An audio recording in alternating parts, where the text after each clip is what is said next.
And so we're going. All right. Well, welcome to the class tonight, Cutting the Cable Cord, How to Decide and How to Do It. This is a class that I have been teaching for a very long time now, but I actually have not taught it since COVID. And so this is sort of a revamped class because, first of all, it's my first time doing it on Zoom. But secondly, it's also the first time like so much has really changed since COVID with streaming and streaming platforms. And a lot of us were stuck at home. So a lot of us maybe even dived into it for the first time. People talked about it a lot more. And so many streaming services just popped up over the last year. So we're going to go over even more content than we used to go over, but it will be hopefully a fun time. So here's who I am. My name is Nate. I actually work at Cook Library. I'm the Emerging Technology Librarian. I've been a technology instructor since I've worked there. For this class, what gives me a little bit of credibility is I have actually myself been a cord cutter since 2007. So it's been quite a while, actually. Coincidentally, what happened in 2007 was I got married and we were very poor. So we were looking for pretty much any possible way that we could trim the budget. And at the time, not having a cable subscription seemed like a good idea. In 2007, the landscape was entirely different than what we have now. It was actually a lot of work to cut the cord. Like you really only had like Netflix was the only service that even offered any type of streaming content. You had to try to, sort of figure out ways to get what you needed and hodgepodge, and the internet connections weren't as good, but things have really changed so that really at this point, if you want to cut the cord, anyone from like a tech novice, someone who doesn't have a lot of what they feel confidence in their tech skills, all the way up to someone who feels like they know technology pretty well, can cut the cord very easily and cancel their cable subscription in lieu of streaming platforms.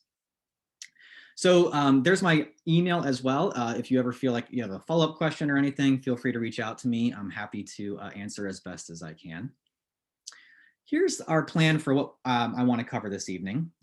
It's going to be basically 4 sections. We're going to start because I know for some of you, maybe you've already even cut the cord and this is a class where you just want to find out new services. For others of you, the entire idea of cutting the cord is completely unfamiliar, and you're really just trying to figure out what this even is. Maybe you've heard the term before. So we're going to start at the basics, the beginning. What is cord cutting? When we're talking about cutting the cable cord, what are we talking about?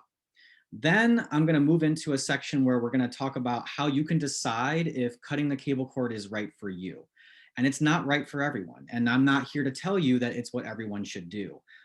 For some people, it's, I think this class will be like just what they needed to make the jump. For other people, they might take this class and say, you know what, I think we're good with our cable subscription. I don't feel like jumping into this. That's not a wrong answer either. There are no wrong answers to this.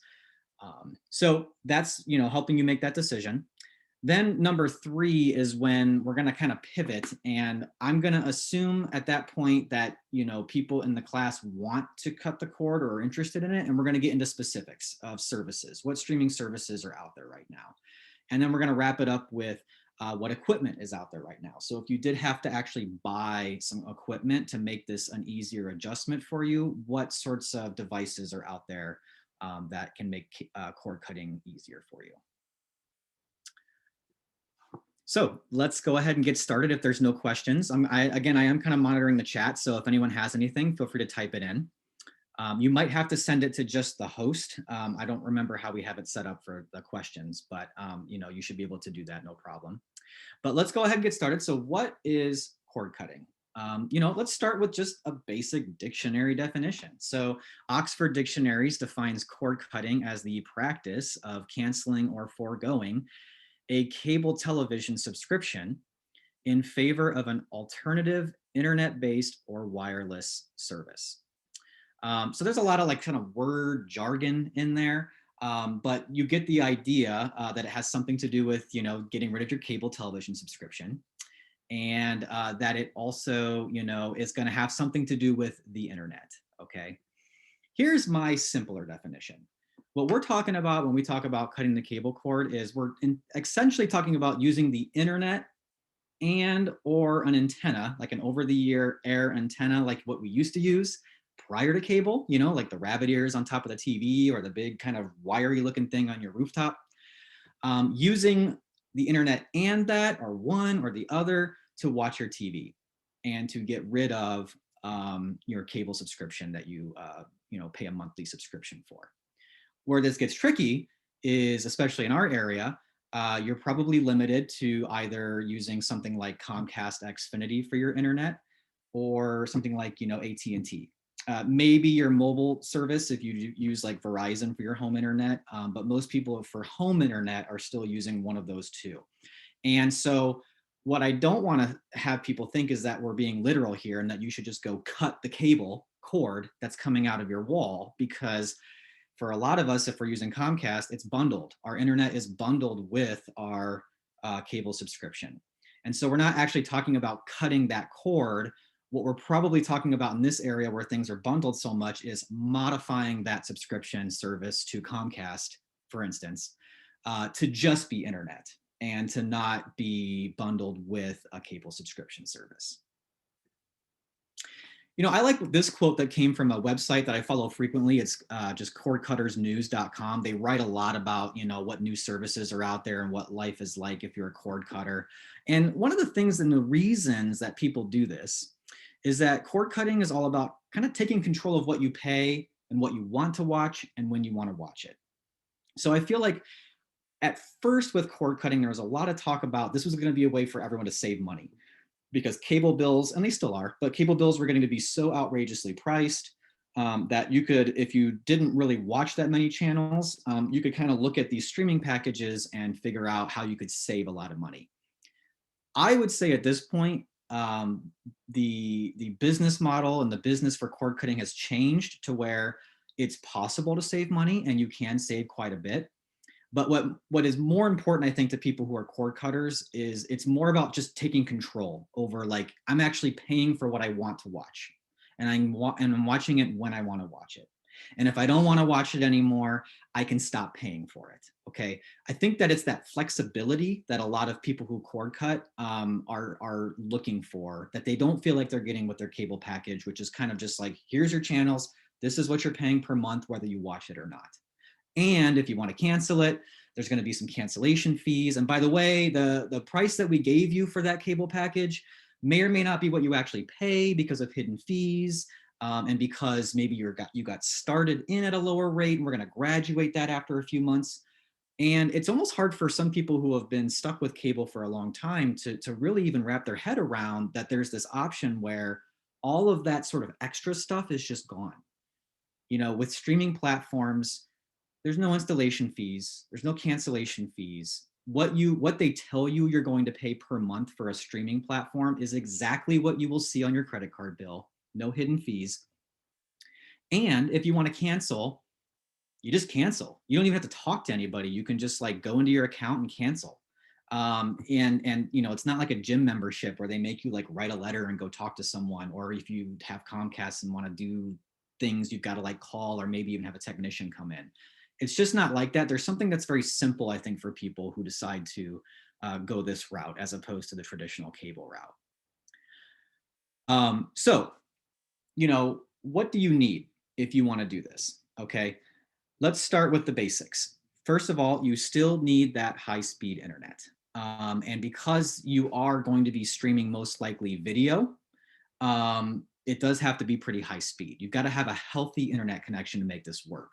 If you don't, you're going to end up getting that little, every time you want to watch something, it's going to be very pixelated, or you're going to get that little buffering circle thing that it's trying to load your videos all the time, and it can be very frustrating. Okay, so you want good quality internet. You need some kind of streaming device. So, when you decide you want to watch TV, you need something to either put that content onto your current television. You need a smart TV, maybe, if you've already got one, or you just, decide you want to watch on your phone, your tablet, your computer. All of that is a streaming device. Okay. So you need your internet streaming device. Thirdly, you need access to streaming content. So In this case, that's what I'm talking about when I'm thinking of things like Netflix or Hulu. These are services that you're going to probably pay a monthly subscription to, but that subscription is going to give you access to their content, to their library of movies and shows, to their live shows if it's a live streaming package, but you're paying for that access, okay? And then optionally, the fourth thing is an HD antenna. And I say optionally because you don't have to have it.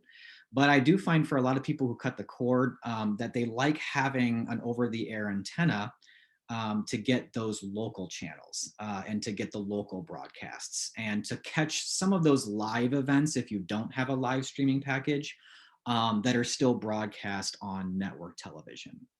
So, I cut the cord way back in 2007, but I watch more TV probably than I've ever watched. And not only do I watch a lot of TV, but I watch a lot of the same things everybody else watches. I watch the Super Bowl, I watch the Academy Awards, I watch most of that kind of stuff with an HD antenna.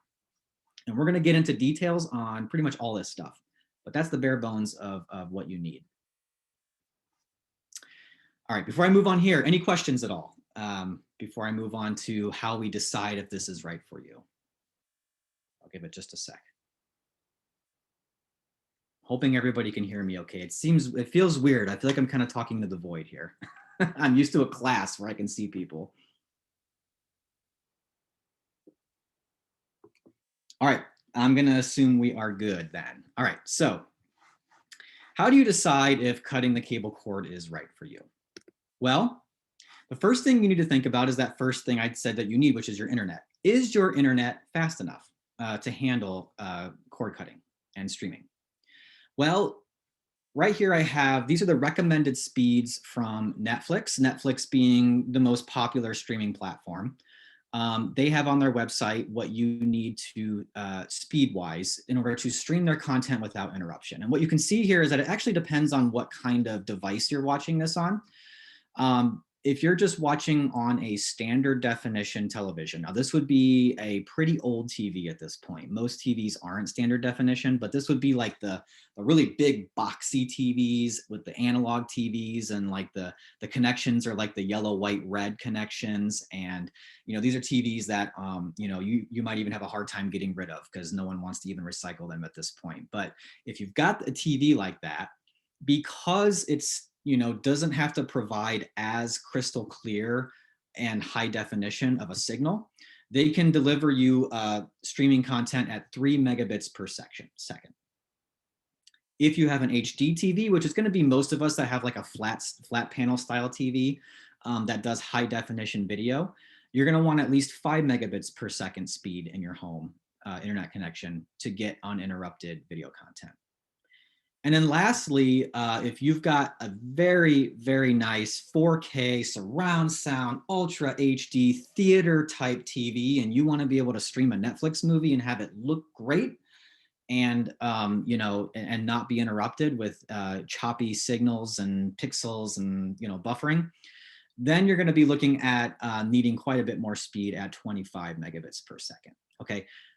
For those of you who don't really, this all seems like jargon and tech language. That's megabits per second is just sort of a standard for how fast your internet's coming in. And you don't really need to know what's good and bad. All you need to know is this website right here, fast.com. When you're at home, go on your phone, even your laptop, whatever you want, just get your device, put it on the network that you plan to use. So your home Wi-Fi network, if you're at home, and go to that website, and it's going to run a test and tell you exactly what speed you are getting in that moment in your home. There's other sites that do this too. There's like speedtest.net, but fast.com I always recommend because it's just easy to remember and it does a good job and it looks clean. So I'm actually going to do that right now on my computer.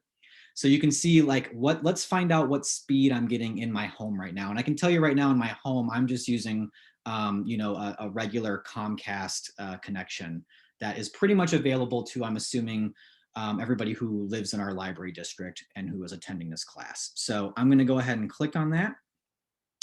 And it's just going to take me, and you don't even have to do anything. As soon as you go to it, it's going to run a test. Okay. It basically just sends a ping to a server and times it. And it's going to take a little bit of time. And look at that. So right now I'm getting 110 megabits per second, okay? Now, if I go back to my presentation, what was the speed that I needed for that ultra high, huge 4K definition? 25, okay? So now I don't always get this speed. Okay. Right now I'm actually kind of blown away. This is a great speed I'm getting right now. But I would say even on a bad day with Comcast, I'm getting around like 30, 32, something like that. And so, you're going to want to maybe run a couple tests just to kind of get an idea of what your average speed is to make sure that it's good enough for where you want to watch your shows. I will also say that you want to run the test in the area of your home that you plan on doing most of your watching. And what I mean by that is, let's say you've got Wi-Fi. Okay, you've got like a Wi-Fi router. It's putting the Wi-Fi signal out in your house. Well, if that router is, say, in your basement, and you're planning on doing a ton of watching up in your bedroom, which is maybe on the second floor, that's a big distance for that Wi-Fi to cover. And so when you're very close to your Wi-Fi, you may get great speeds. But then if you're further away, you might not get as good as speeds when you do this test, okay? And so what that tells you is that you might want to maybe relocate your router to a more central place in your house. You might want to look into investing some kind of maybe, like Wi-Fi accelerator that might boost your signal a little bit. There's options for that are kind of outside the scope of this class. All I'm saying is you really want to do that test to make sure you don't just jump into cord cutting and find that you don't have the good speeds. Now, I'm on a Comcast connection, cable internet. Cable internet is always just going to be faster than, say, your cellular internet, like what you get with Verizon or Sprint through your cell phone. Some people do try to use their mobile data to do streaming, and it will work okay. I just find that you're risking it a little bit more because the speeds are just not quite there yet. I think that's kind of the whole talk about 5G is trying to get the mobile speeds up to what we're used to in our homes. But it's just not quite there yet. So you just kind of want to think a little bit more before deciding if you want to try to use something like a mobile data plan for cord cutting. All right, so that's your speeds. And what I'm going to say is that for most people who live in this area, you're probably not going to have to deal with that issue too much, okay? But let's say you have a vacation home that's in a more rural or coastal area and you want to do cord cutting there, they might not have the same internet availability and speeds that we have in this area of like the Chicago burbs. All right. So let's talk about costs and considerations.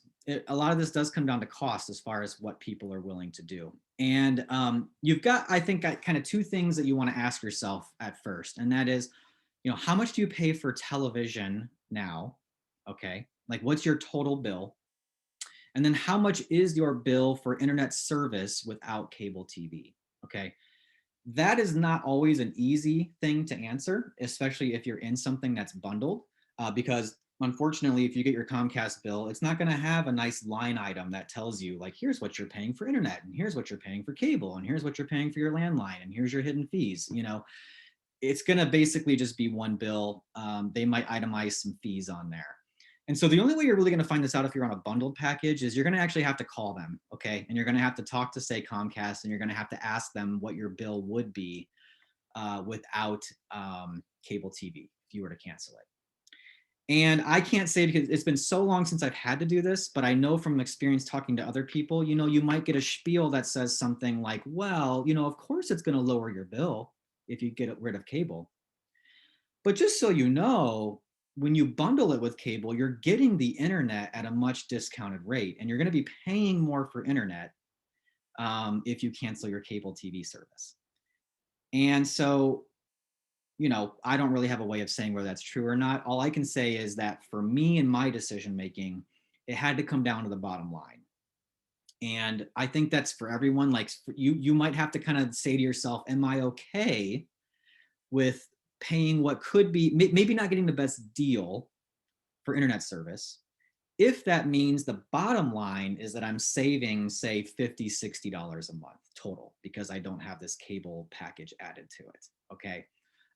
Those are the kind of decisions that you kind of have to weigh out for yourself.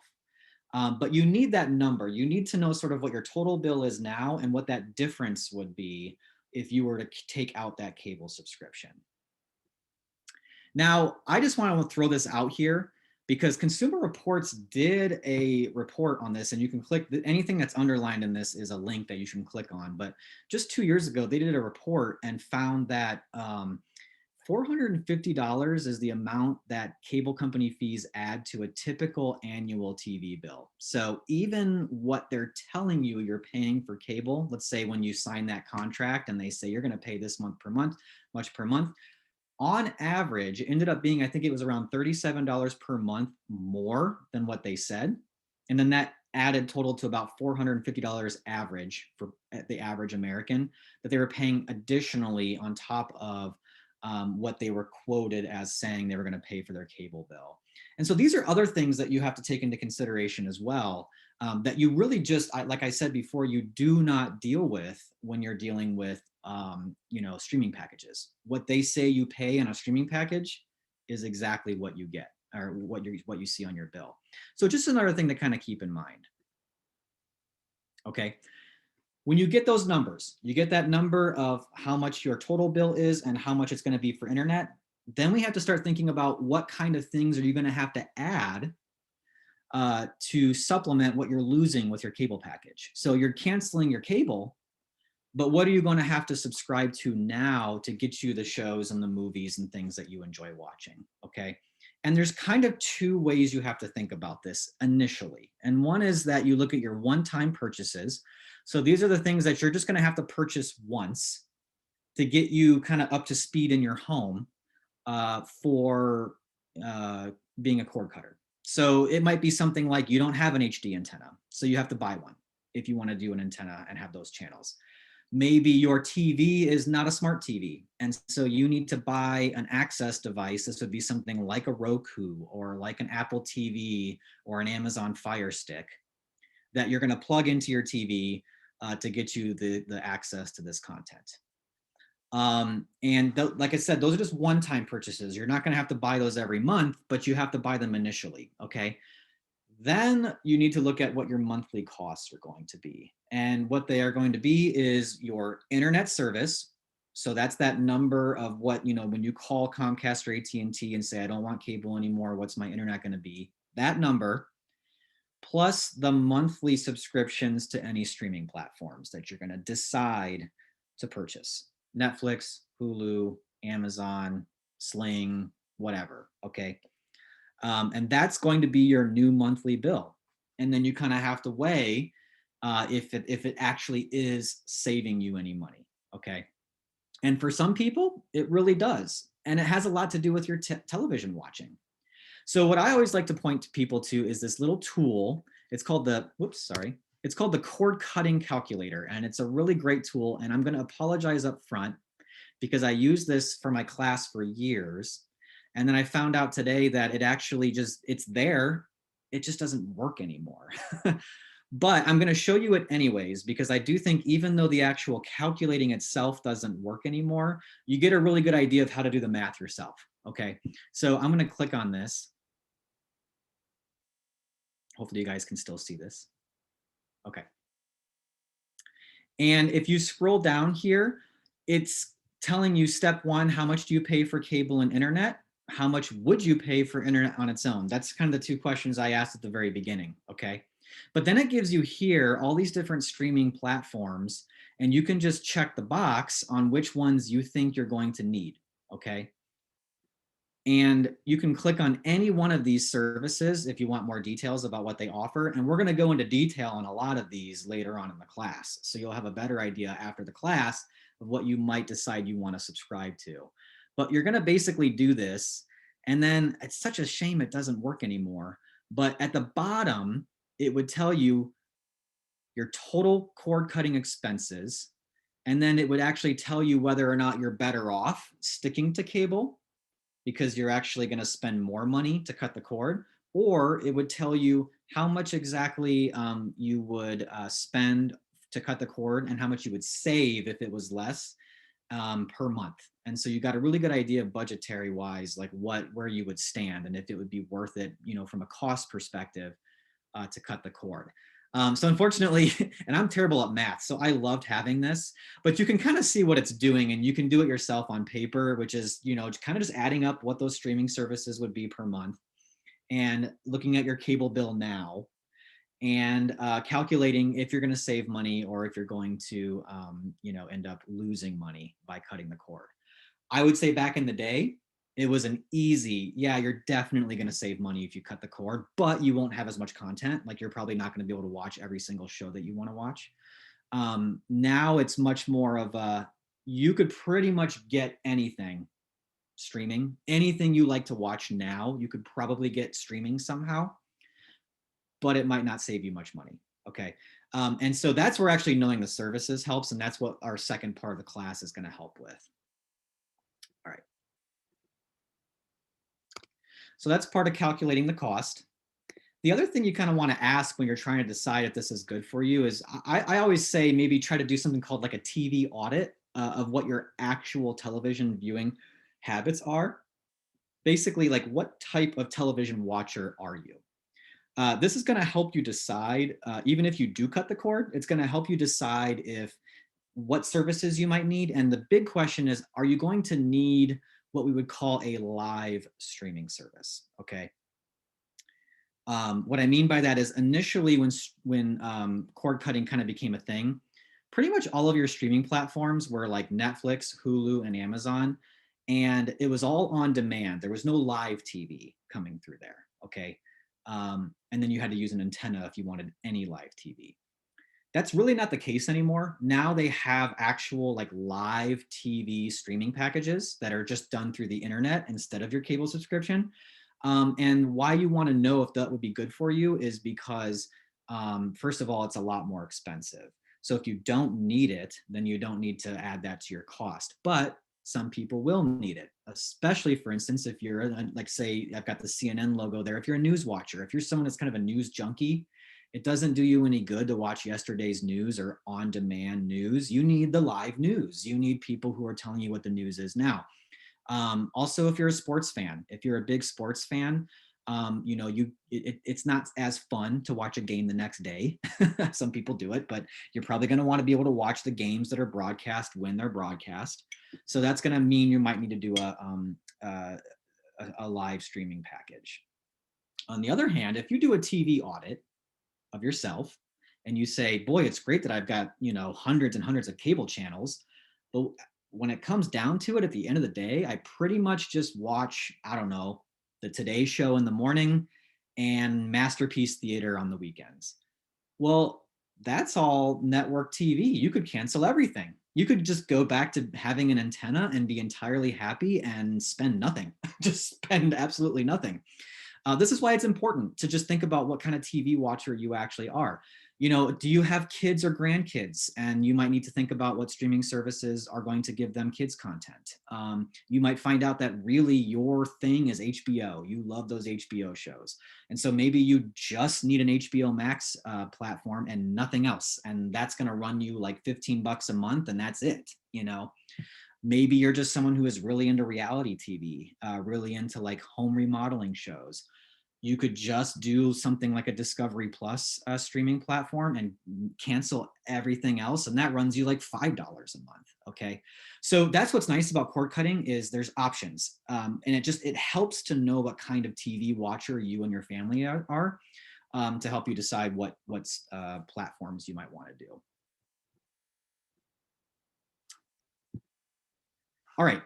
At this point, I kind of like to take a little pause. First of all, I want to take any questions. And second of all, what I'm going to do after that is I want to do a little demonstration because for some people who this is a very, very new thing, I kind of want to just show what it looks like when you are a cord cutter, how it looks to watch TV. Okay. But before I do that, does anybody have any questions or can someone just type in and let me know that that you can hear me? Because I'm not really hearing anything from anyone.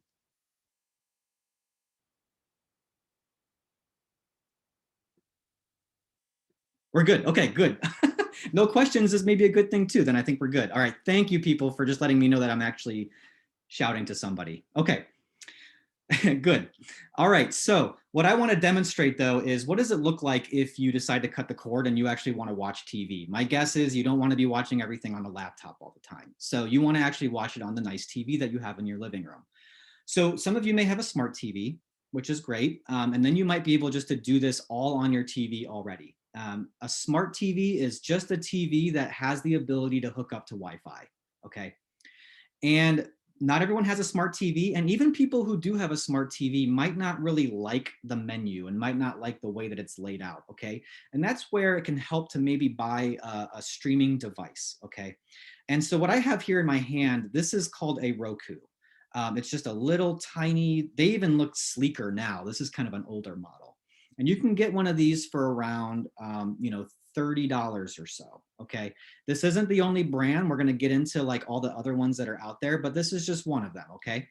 And what I wanna demonstrate is that if you were to buy one of these, you would just hook it up to your television with an HDMI port. And you know what? I'm gonna actually stop sharing my screen real quick so I can take up the full screen here.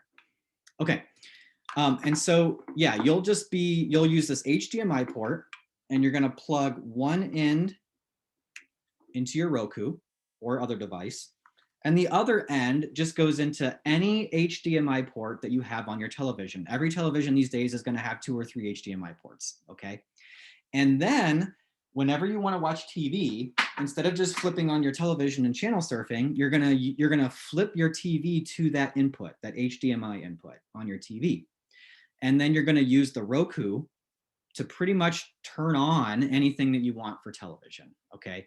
The Roku or any other device is Wi-Fi enabled. So this is actually what's connecting to the internet. When you first buy a device like this, there's a setup process that it goes through, and it gets you hooked up to your home Wi-Fi and it stays hooked up. So you don't have to keep doing it over and over again, okay? Now, this is my first time doing this on Zoom, so we're gonna see how this goes. I actually brought my little TV into here. This is in my little office here. And this is my TV, and I've already got a Roku kind of hooked up to it. So let me just turn it on here. I think I'm in the view here. Okay. This is what it looks like to watch TV when you're a cord cutter. You flip it to the Roku here, and then you get what looks like kind of like an on-demand style menu, but instead of it being on-demand like content and channels, it's kind of all of your streaming subscription services that you're paying for, okay? This device or any device you get will have its own app store, and you, with your remote, I forgot to mention it comes with a remote, okay? These devices come with a remote, and that's how you're gonna navigate on here. It's also how you're gonna get to the app store and add on any apps of streaming services that you pay for. So, you know, if I have a Netflix subscription, I'm gonna say, hey, I wanna watch some Netflix tonight, and I'm just gonna go ahead with my remote and go into here. And every app is gonna have its own sort of interface and menu, okay? So Netflix has a really sort of great one for discovery. I can immediately pick up what I was watching. Right now, it looks like I was watching a David Attenborough documentary. Or I can go down and I can just see what's trending right now, what other people are watching. I can see if I want to watch something again. You know, it's just kind of a nice, inviting channel surfing kind of menu.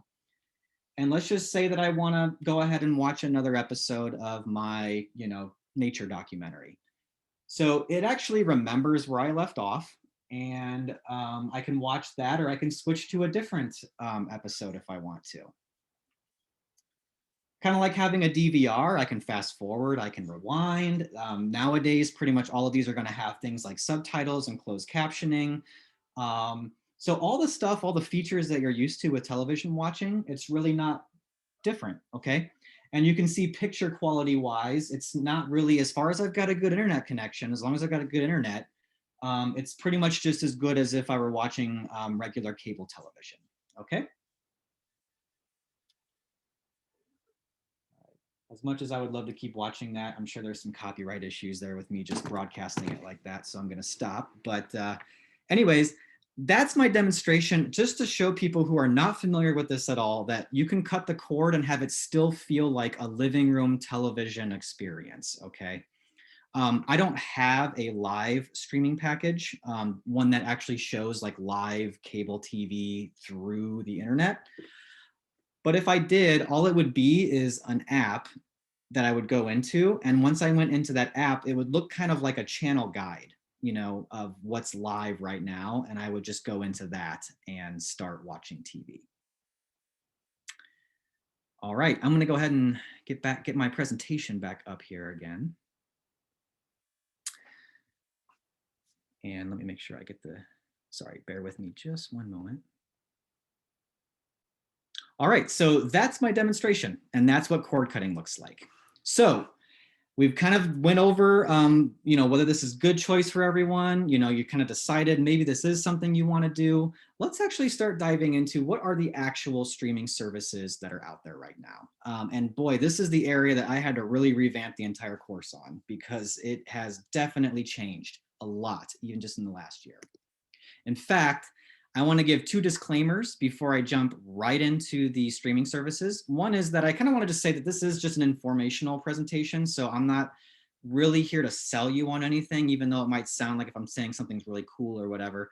I'm not endorsing anything, and I'm not here to sell you anything, and I'm not being paid by anyone to sell you anything, okay? It's just an informational presentation.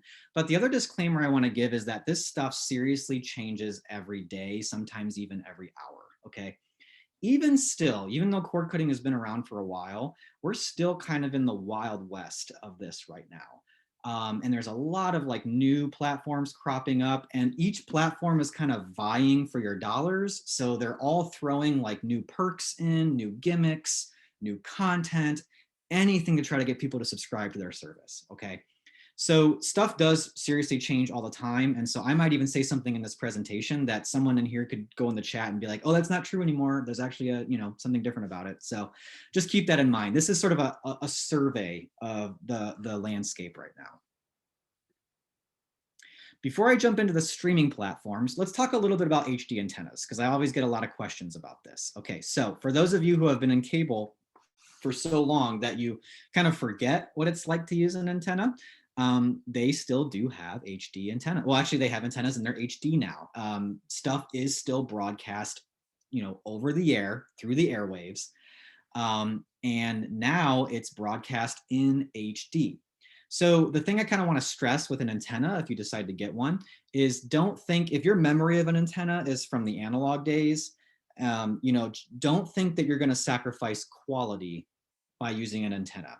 When you get a channel in good reception through an HD antenna, the quality is amazing. It is 1080p resolution. Like I said, I watch the Super Bowl just like everyone else does. I watch it on my antenna and it looks fantastic on an HD TV, okay?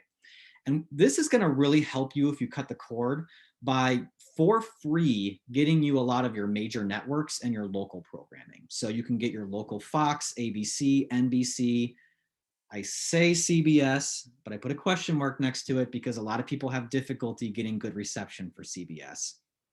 One of the reasons is that, from what I remember, CBS still broadcasts out, and I think it's VHF, whereas everyone else kind of does UHF. I could be wrong on that. There's usually someone in the class who's better with the technicality on that. But for whatever reason, CBS is sometimes hard to get with reception. And then there's PBS. Yeah, I just had a question, do storms affect the reception with the HD antenna? And yes, they can. So that's something that is very similar to the old school days, which is where wind and trees in the way and thick brick walls, that kind of stuff can have a big impact on the kind of reception you get. And there are those days where I am like, just like the old days with the rabbit ears, you're kind of like trying to angle it a certain way to get better reception. So that's something you want to think about, something that you kind of want to think about whether it's worth it or not.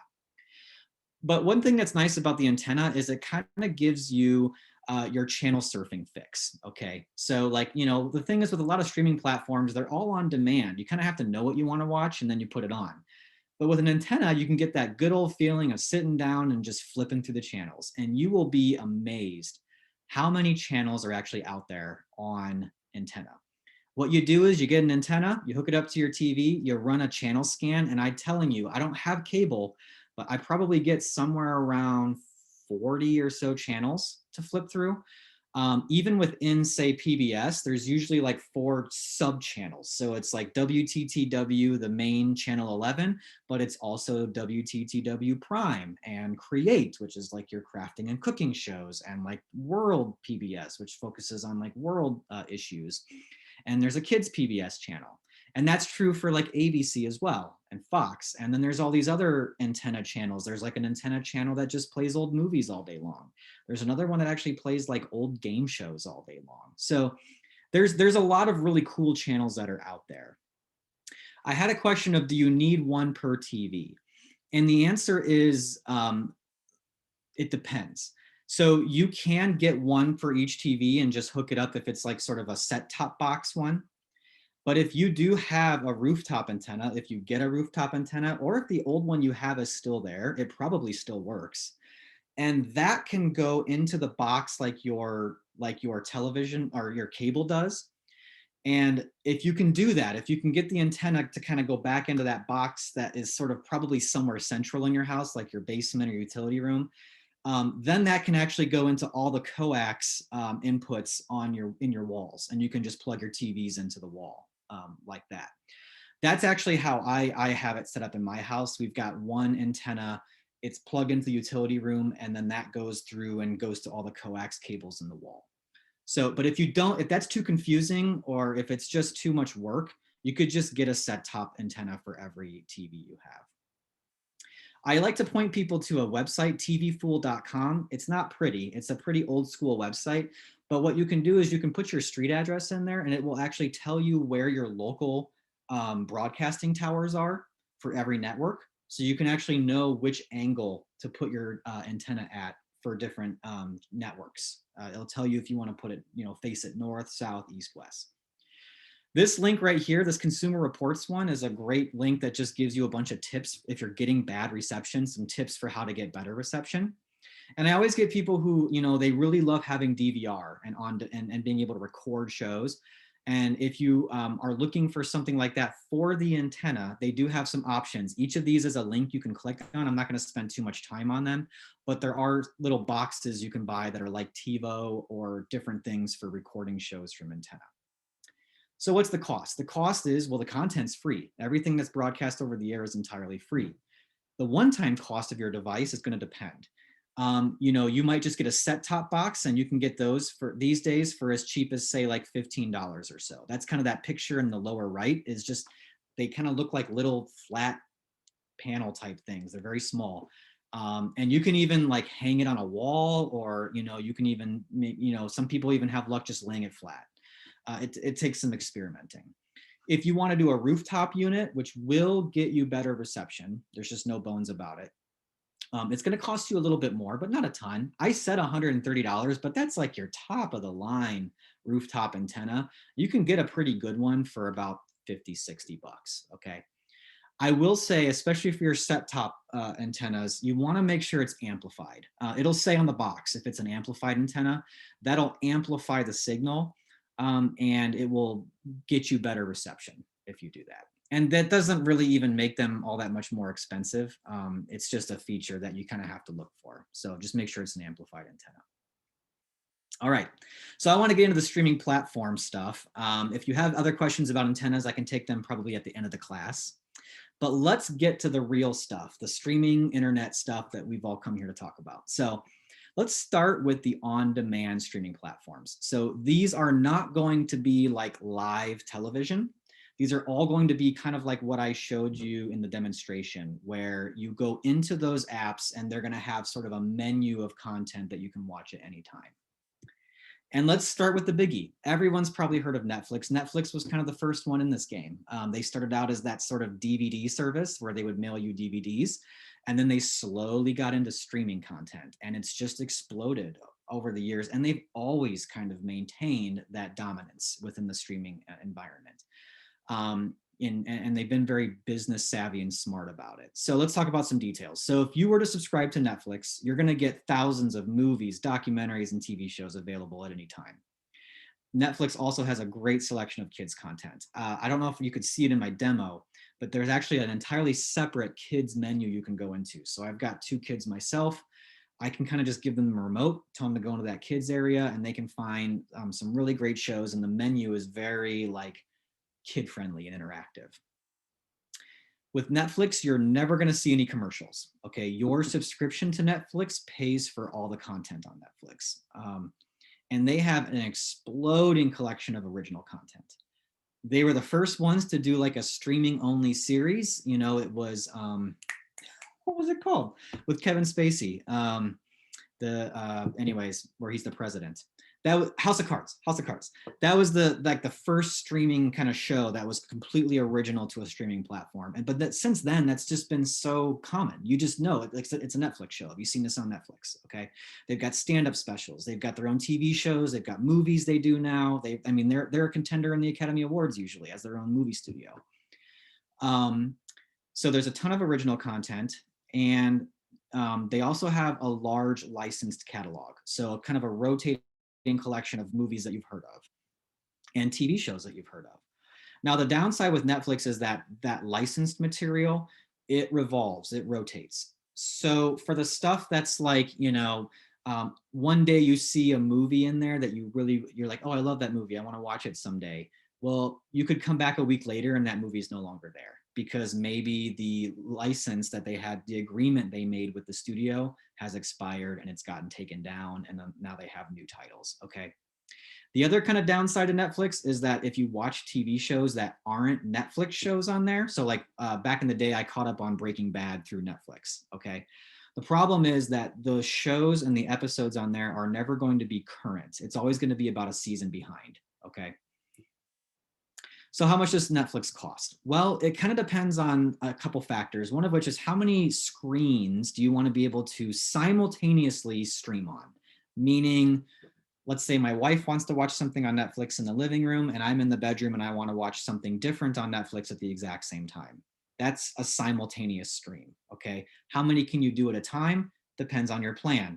They have a basic plan for $8.99 a month. That's one screen. So you can stream one thing at a time, basically. They have a standard plan that'll let you do two screens at a time. So, two people can watch two separate things at the exact same time. Then their premium plan allows 4 screens and it's $17.99 per month. And that also is the only plan that includes ultra high definition. So if you've got that 4K TV and you want to be able to stream content that actually is streamed in 4K, you have to have that premium plan. So that's not to say if you have a 4K TV, you have to do the premium plan. That just means that if you don't, you're going to get sort of a lower quality stream, like just a typical high definition stream. It's not going to be quite 4K. All right, so that's Netflix. And I like starting with Netflix because it kind of sets the template for how a lot of these other services work, because they all kind of work very similar. But let's go with Hulu, which is actually pretty different, okay? Hulu was kind of the second game in town, and it was a little different because it had buy-in from actual networks and studios from the beginning, okay? So it was able to bring in content that Netflix never could. At this point with Hulu, it's been around for a while, it is co-owned by the Walt Disney Company and Comcast's NBC Universal. So you're gonna see that being a common thread in a lot of these platforms is they're actually owned by much bigger platforms. And so you're seeing like these weird sort of partnerships and, conglomerate type activity that'll make more sense when I get into other streaming services. But for Hulu, you can subscribe to Hulu and you can get a really good popular collection of current and sort of a limited archives of programming from TV networks, everything from FX, ABC. So you can even get some of that network stuff, not your local stuff, but just general network stuff. You can maybe watch like the latest season of on Hulu. It just depends. You kind of have to go in there and see because it's not every network channel. It's not every cable channel. It's just sort of their collection of different channels. Hulu also has a really large rotating movie collection, just like Netflix does. They have a really strong growing collection of original content. You might remember their first one was The Handmaid's Tale, and it's kind of exploded since then. And they just have, no matter what your plan is, you can stream 2 screens at the same time.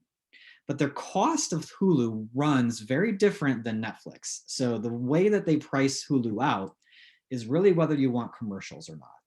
So if you want to do if you're okay with a commercial break every now and then, you can get Hulu for pretty cheap, $5.99 per month. If that drives you crazy, you can do a no ads version for $11.99. And you might be wondering, well, okay, so if there's ads, can't I just, because it is on demand, so I should be able to just fast forward and rewind, right? Can't I just fast forward through the ads? And the answer is no. What you'll do is, even if you were to fast forward over a commercial break, Hulu's gonna back you up, make you watch the ads, then go to where you want to go. Okay, so there's really no way around the commercials. If it drives you crazy, you kind of have to just go with the no ads version. Hulu also has been, because again, they're co-owned by Disney, they've got this bundle deal going on that they've had going on for a while now, where you can actually get Hulu, Disney Plus, and ESPN Plus, which has a lot of live sports on it, as a bundle for $13.99 per month. Some people might be interested in that. And Hulu also has student discounts available. All right. I'm going to just keep moving around here so that we don't get stuck anywhere too long. The next one I want to talk about is Amazon Prime, which has been around for a long time. Amazon Prime is included with any Amazon Prime membership. And so a lot of you who are already Prime members, you know, because you like the 2-day shipping for your shopping on Amazon, you have this whether you're using it or not. And you should use it because it's actually, there's a lot of great stuff on Amazon Prime Video. There's thousands of movies and TV shows on there. Amazon, you're never going to get any commercials. It's another one like Netflix. Your subscription pays for all the content and everything there. Also, Amazon's just loaded. There is a lot of original programming on Prime now. It's another platform that has been really trying to explode in that area. No matter what your plan is, you get 3 screens you can stream at the same time.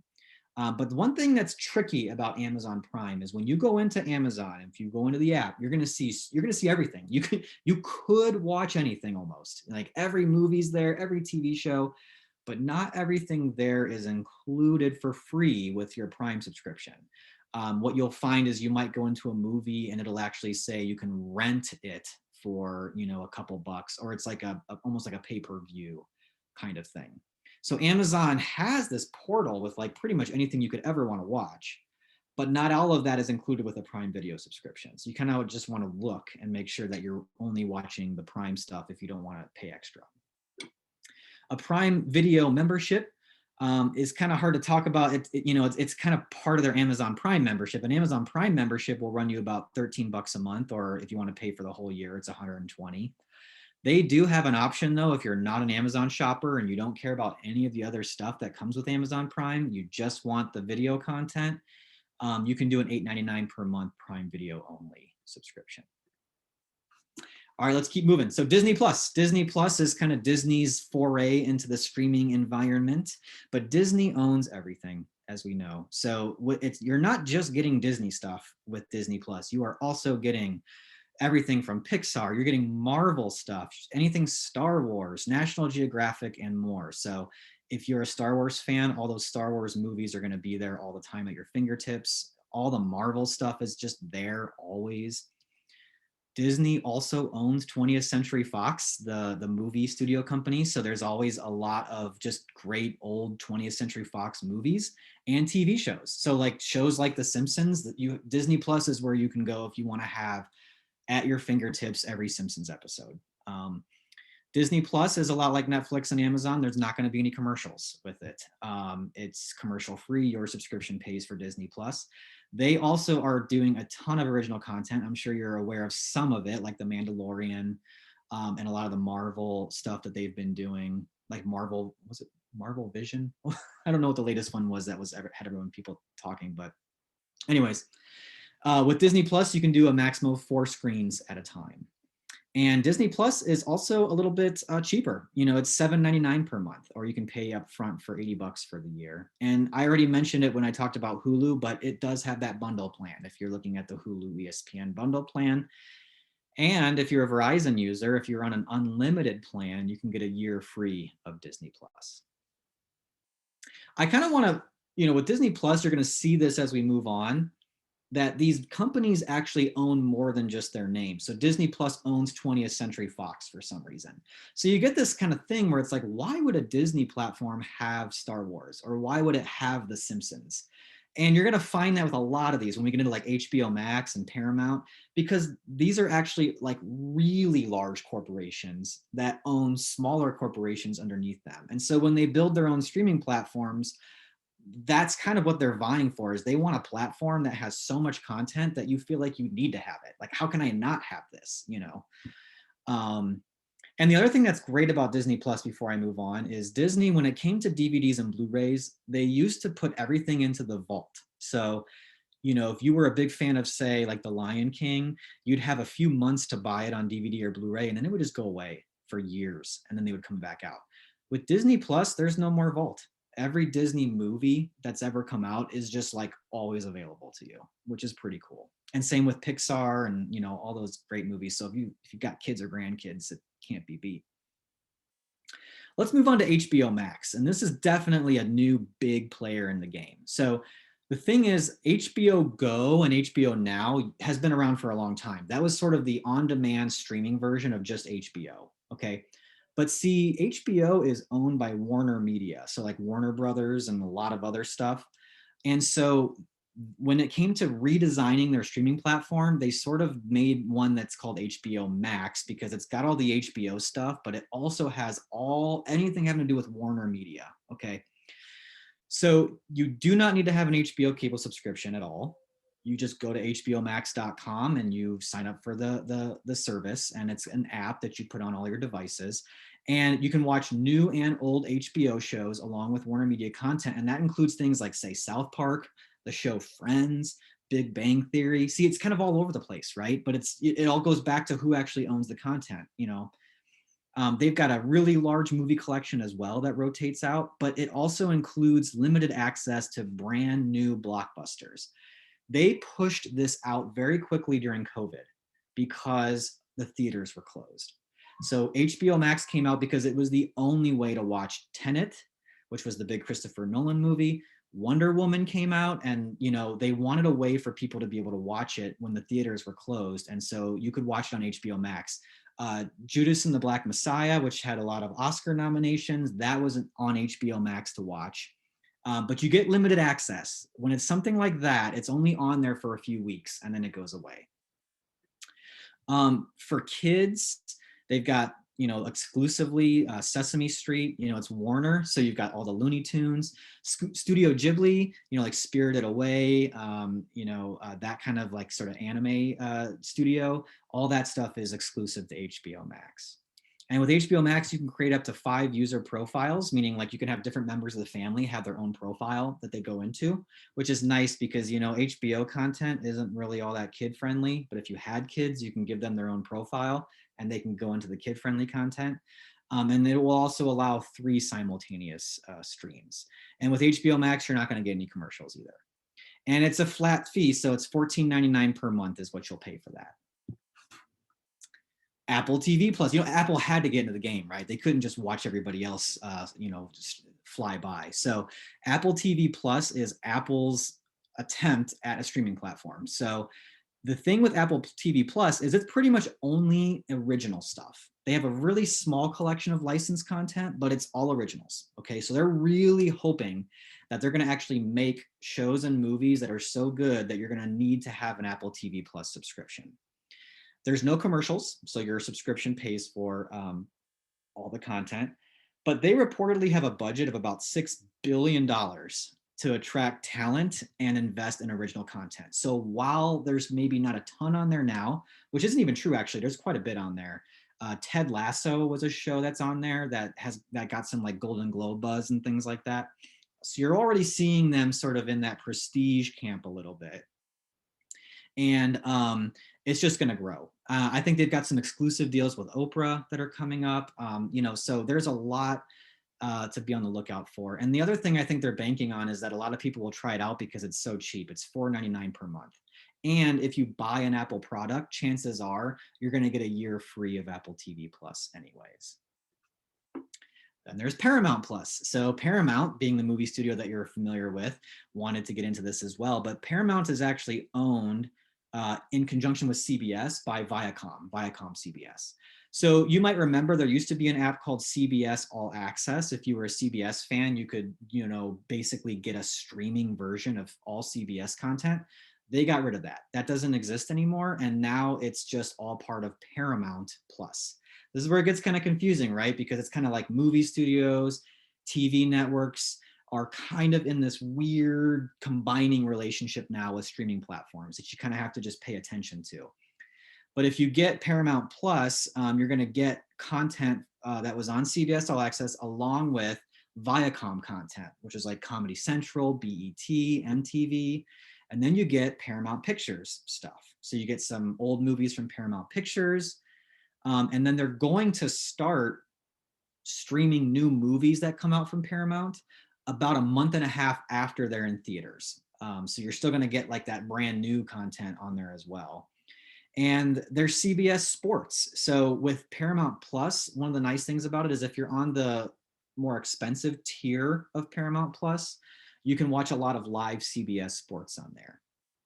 They're planning for a lot of original content, just like every other platform is, including revivals of old favorites like Frasier and Rugrats for the kids.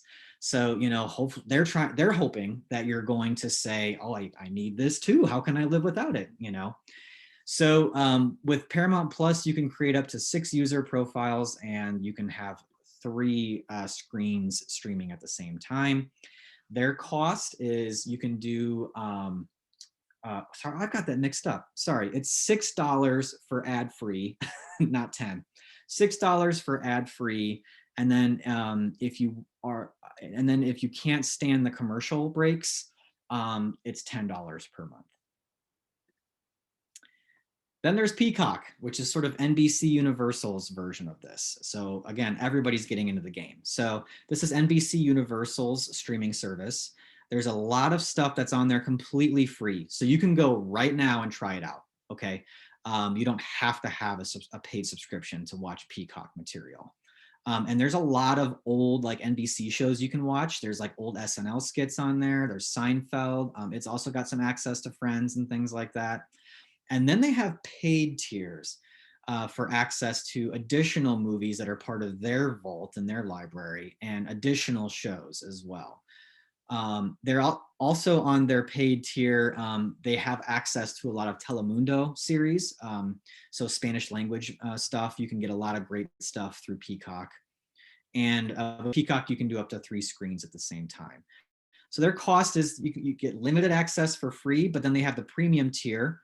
If you're okay with some ads on that premium tier, it's $4.99 per month.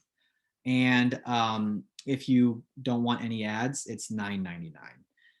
So I think what you're seeing as a pattern here is it's almost like every streaming platform is just trying out different models. Like, is this model going to work? What if we do a premium tier here, but give some access for free? What if we do ads? What if we don't do ads? So it's just, like I said, the Wild West right now.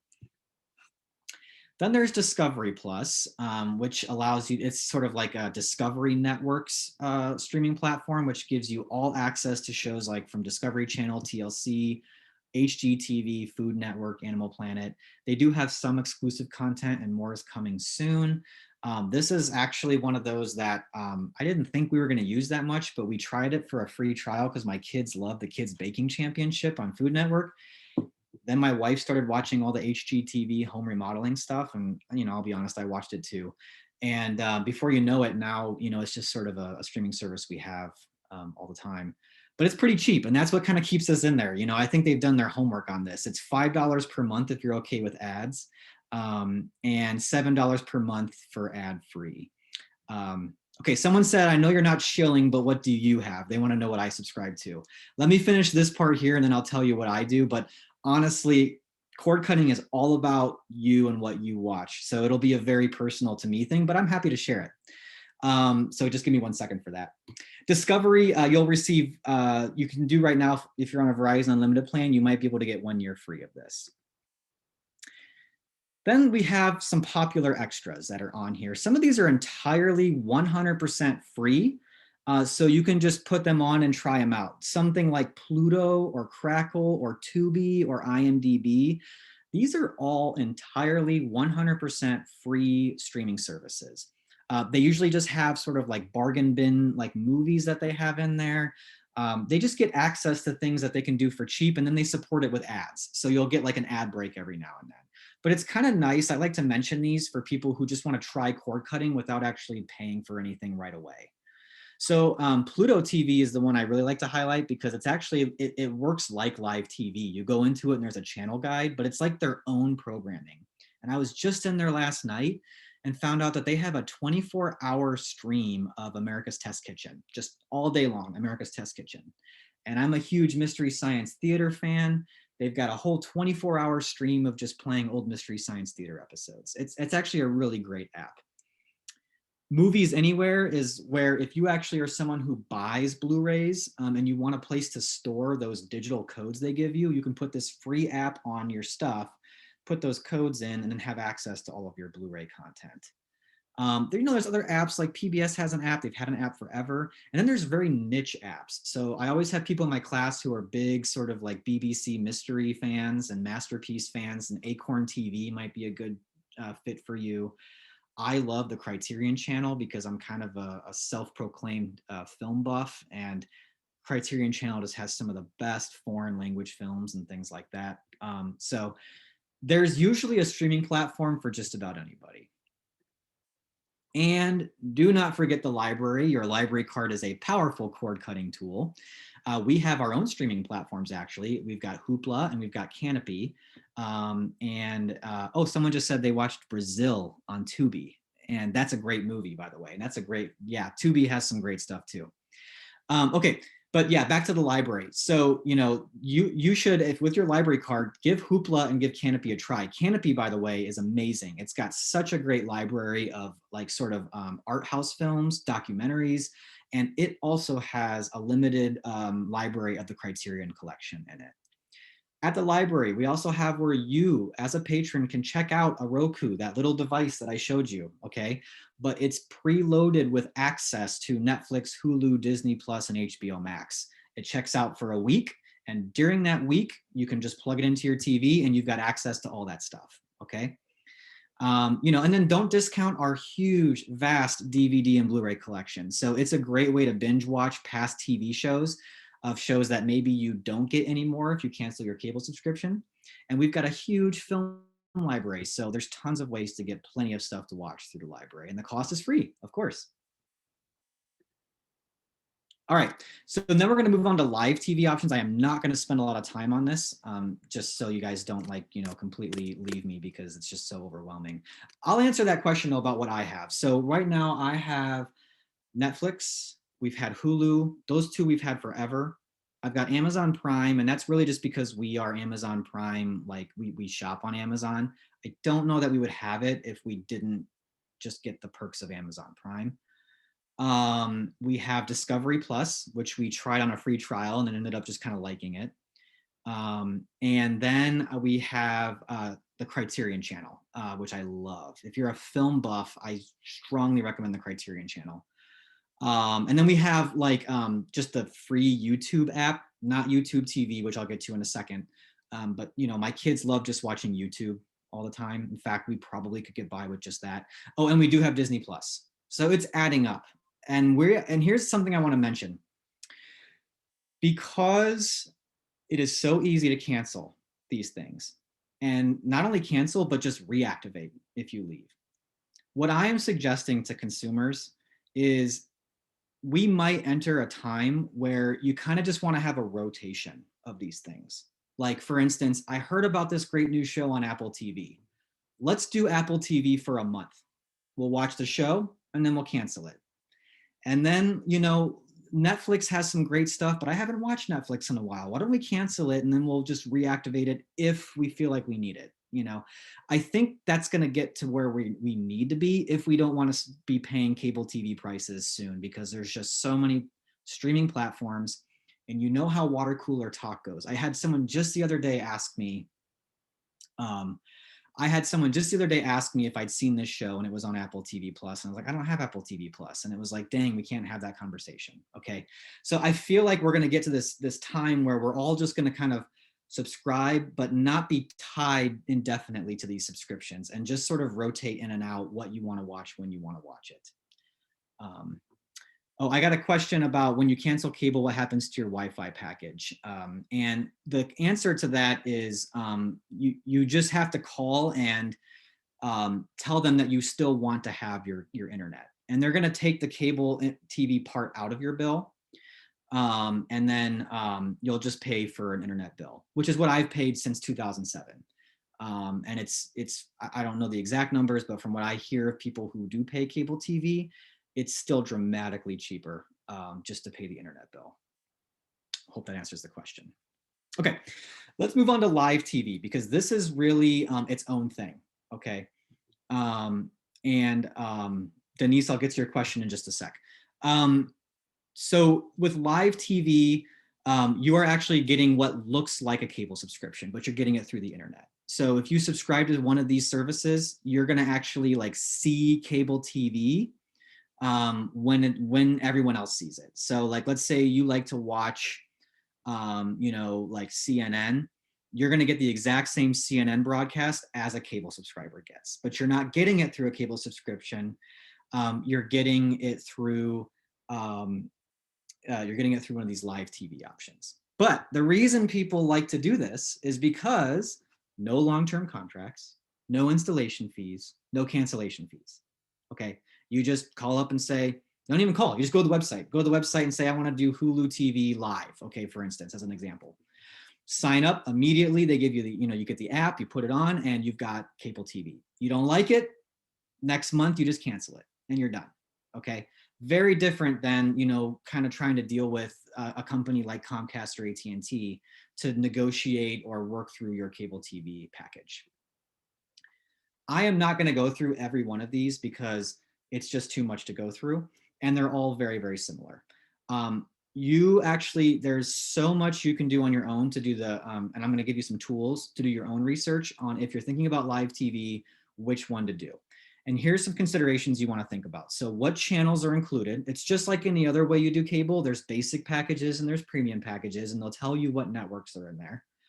You want to look at the cost, and if what is your priority for cost? If the reason you're doing this is for cost savings and you need a live TV package, then you might want to go with something that's cheaper, like Sling or Philo, okay?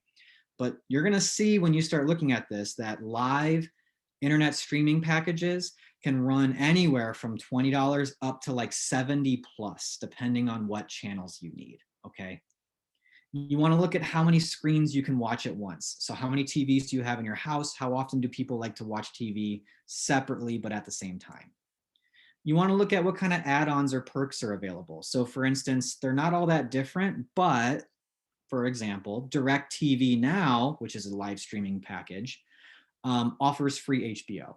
Not every other one does. And they're all going to have kind of little perks like that to try to get you to sign up for them. So just kind of look around and see.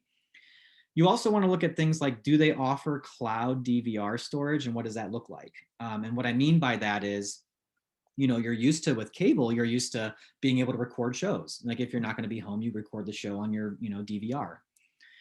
They don't really have a DVR box or anything that you record to on a live streaming package. What they have is called cloud DVR storage, which basically just means you go into the channel guide, you mark what you want to save, and then it actually saves that show into the cloud for you, meaning it's just kind of always there in the app for you to watch, okay? And, but the thing is, different services have different ways they run it. So some, it's unlimited. Others cap you at a certain number of shows or hours. So you just kind of want to look at that.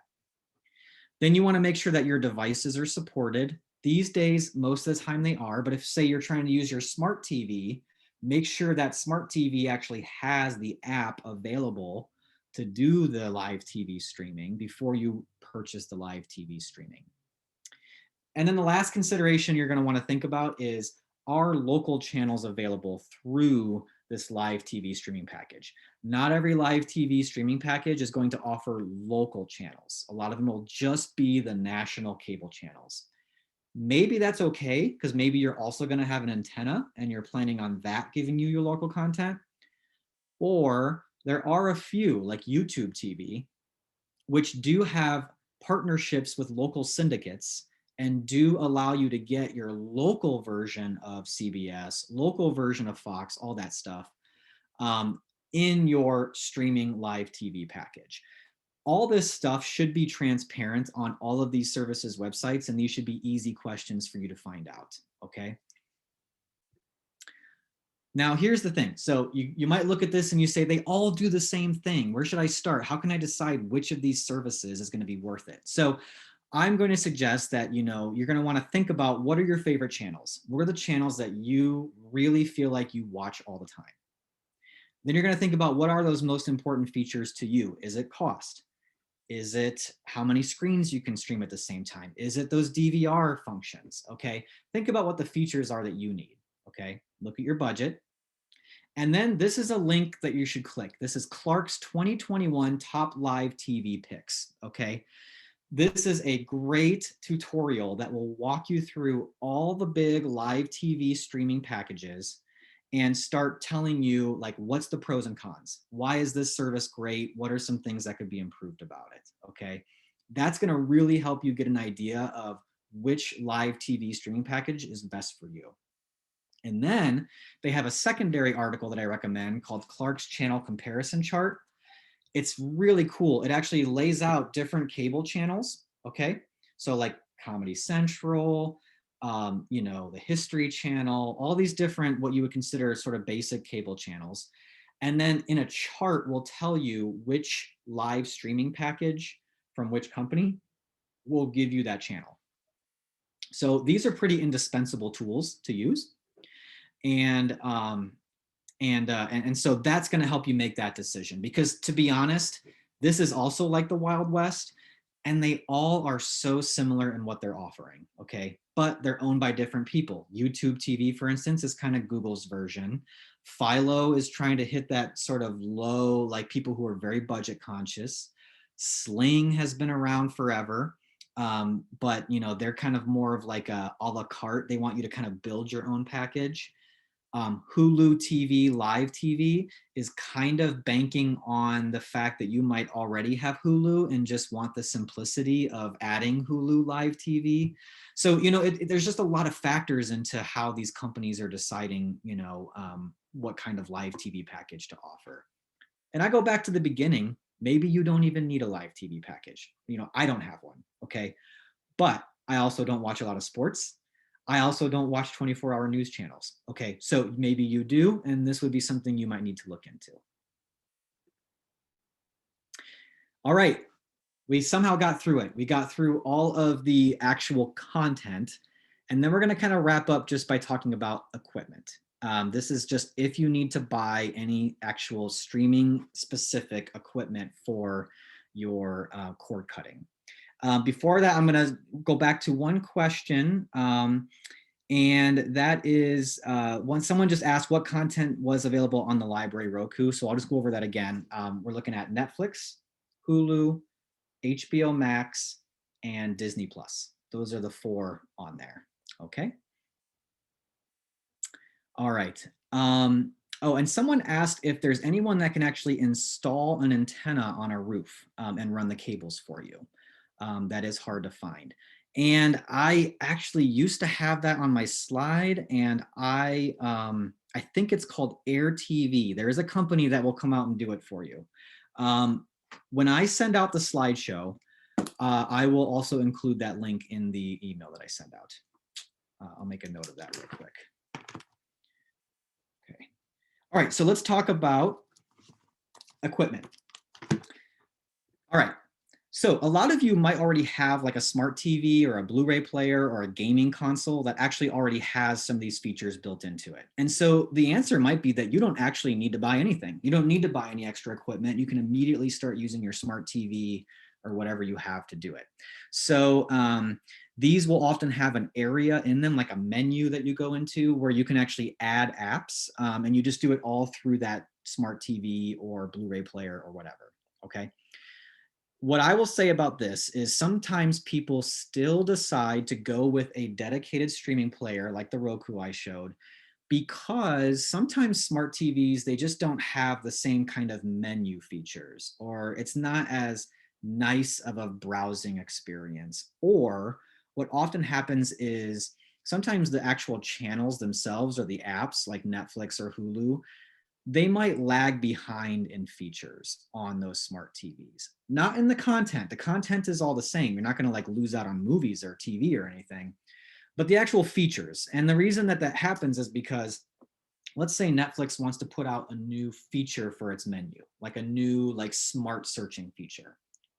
Well, they've got to push that out for every single type of device. They've got to push out an update for a Roku, an update for an Apple, Apple TV, a Chromecast. And so they tend to hit the devices that are most popular first, and then kind of lower on the list, they'll eventually push it out to, your Samsung TV or your LG TV. Okay.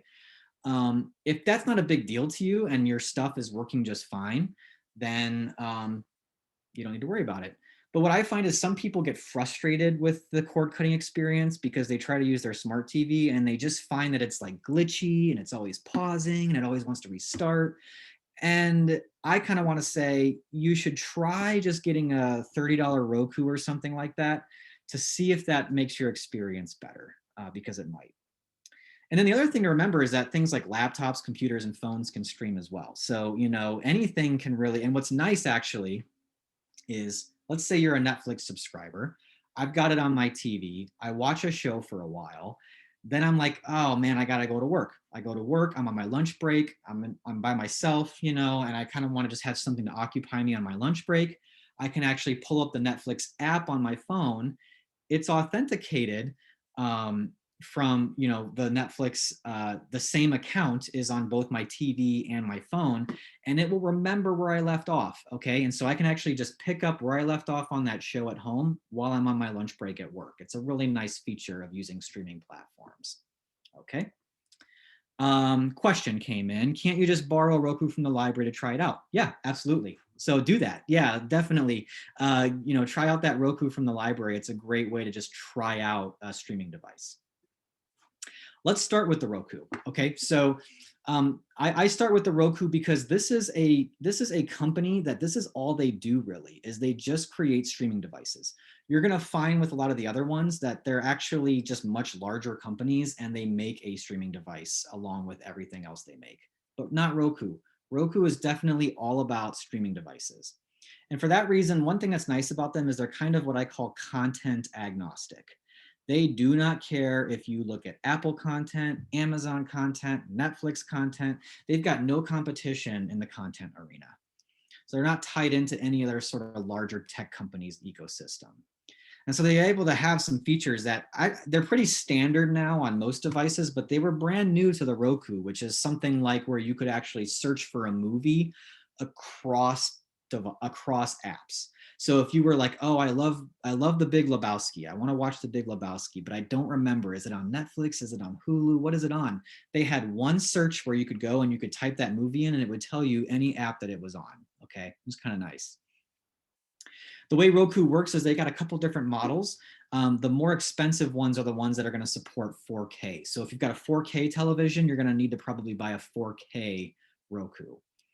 The Ultra model of Roku, which is not the one pictured there, but it has on its remote, it's got this like thing where you can actually plug headphones into it for private listening. So you can watch on your TV and have the sound come in through the remote onto your headphones, which is kind of cool.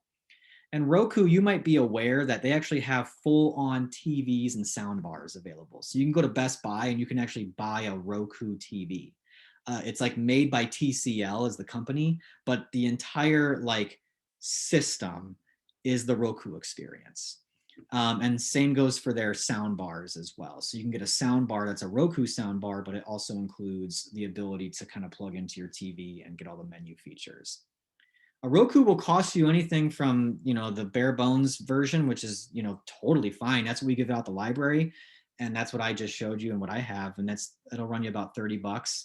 If you need something fancier, you need the 4K, you need the extra features, or if you need an Ethernet port, that's where instead of using Wi-Fi, you actually plug the internet into the box itself. You're gonna need to probably get a more expensive Roku that'll run you closer to about anywhere from like $70 to $100.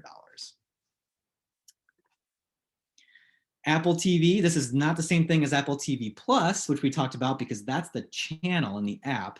But then there's the Apple TV, which is a device that they like to sell. It is very expensive because it's Apple, and Apple is definitely going to run you more money. But some of the features that people like about Apple TV is the remote that comes with it has Siri built into it. So you can kind of just talk to your remote and say what you want to watch. If you're an Apple person, you use all Apple products, you use Apple software, there's a lot of really great seamless integration with things like iCloud if you want to like show your, family photos on your TV and things like that.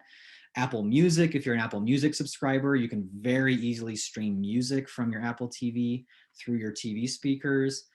If you have an iPad or an iPhone, you've got the AirPlay feature, which is built into every Apple device. And that allows you to basically take whatever is on your phone and mirror it onto your TV through AirPlay. And some people just like the Apple TV because they love the Apple aesthetic and the menu that you get when you launch an Apple TV, the interface you get, the browsing experience you get is very Apple-like, okay? So if you want the Apple TV, the cheapest version is going to run you about $150. And if you need a 4K version, it's going to be about $180 to $200, depending on the exact model.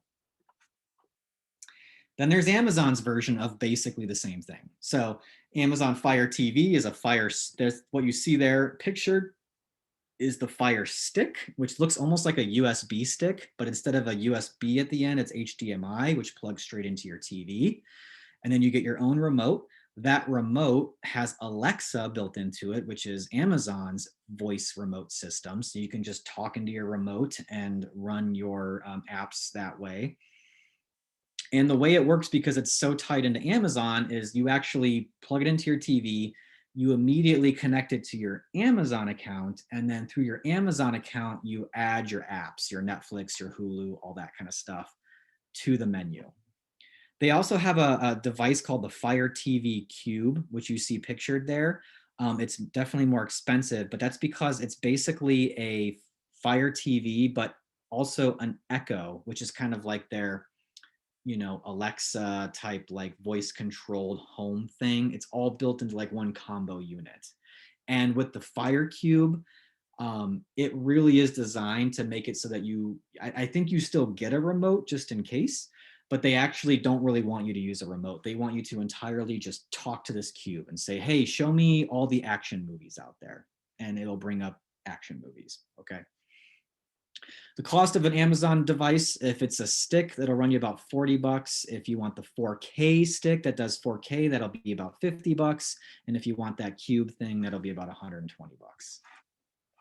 Then there's Google's version, which is Chromecast. And Chromecast, if you are anyone who has taken this class before or just are familiar with Chromecast, it's very different now. Chromecast actually comes with a remote now. It used to not. It used to just be the device, and then you had to use your phone or tablet to get any content onto your TV. That's not the case anymore. You can still do that, but now it actually comes with a remote as well. So you can use a remote just like the other ones to kind of flip around. The remote also features Google's own voice control system. So you can also talk to that remote and use Google's automated voice controls. The nice thing about the Chromecast, there's only one model. There's not like a bunch of different models and tiers, and everyone supports 4K. So you're going to get a 4K supported device no matter what. And they have a brand new menu interface system with the Chromecast. And they are really pushing for something that focuses on content over the actual apps. So you'll still install Netflix and Hulu and Disney Plus and all that kind of stuff. But when you actually go to watch your TV, it's going to do this kind of, I guess you'd call it like an aggregated experience, where instead of it kind of showing you the apps like I showed in my demonstration, and you decide, oh, I want to watch Netflix or I want to watch Disney. Instead, it's just going to say recommended for you. And it's going to have movies and TV shows from all those platforms, just kind of all brought into one menu. Okay. So it's a lot, they're trying to make this so it's a lot better for discovery. You don't even have to remember, oh, was this movie in Amazon or Disney? I don't remember where it's at. You just would be able to search the Google TV menu and it would bring up anything from any app that's available.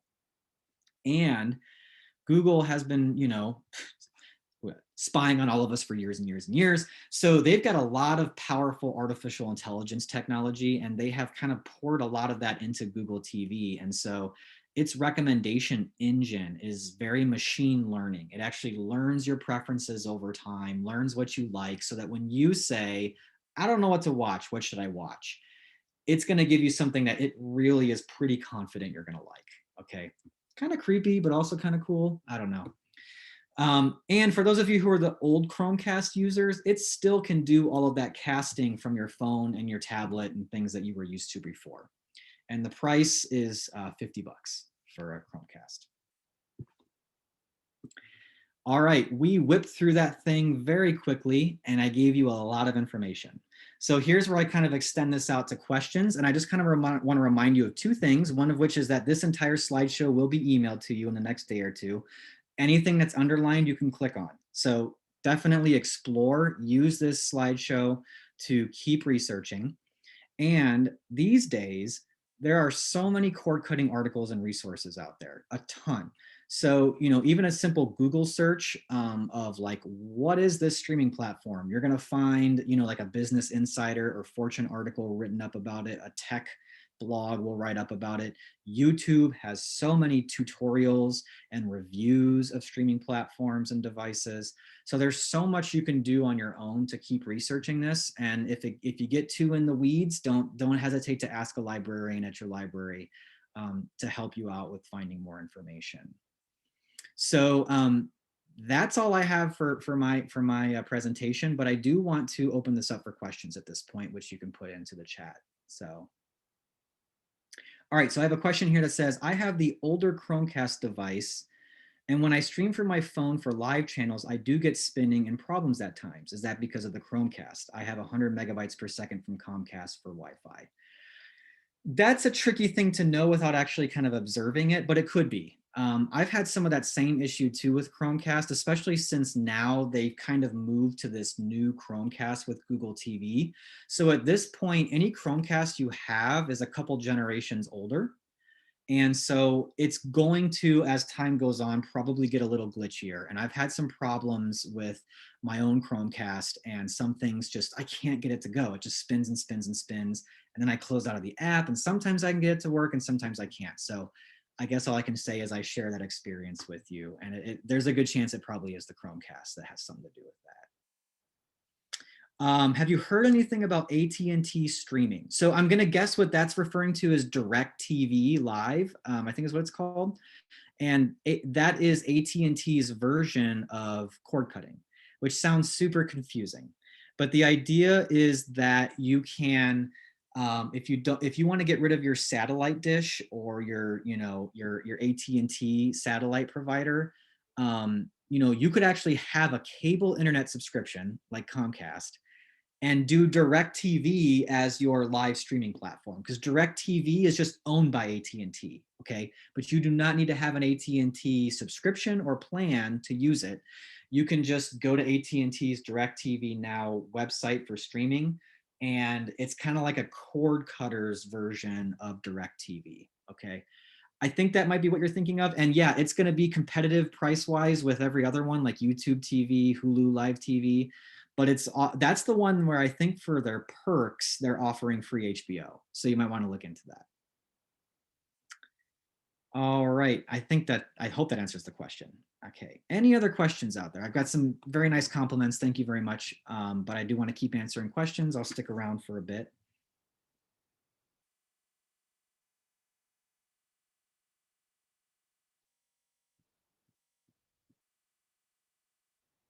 Not seeing anything else yet coming into the chat. Maybe you're still typing, not sure.